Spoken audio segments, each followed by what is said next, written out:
Hey guys, welcome back. So in this video, I'm going to show you how to join two parts in one shape.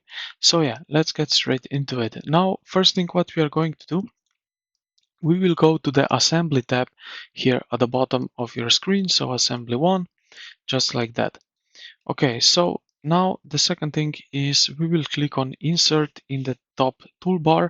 So select two parts you want to connect. So like so, and we have here part one, part two, just like that, and place it right over here.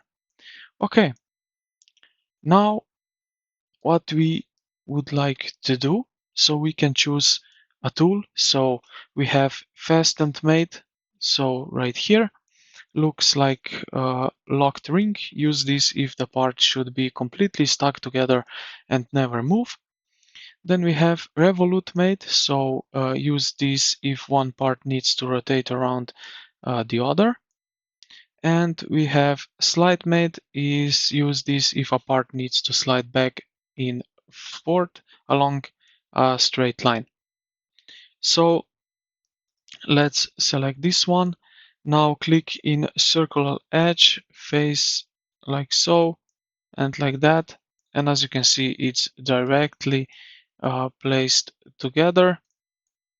As you can see now, they are together right here. So you can change also here from solid to cylindrical, pin slot, ball, parallel, so as you wish.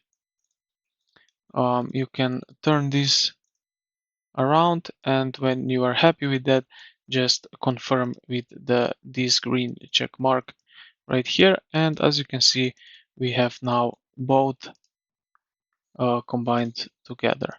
And yeah, this is pretty much it. So I hope this video helped you out. If you did, consider to like the video and subscribe to the channel. Thank you for watching, and I will see you in the next one.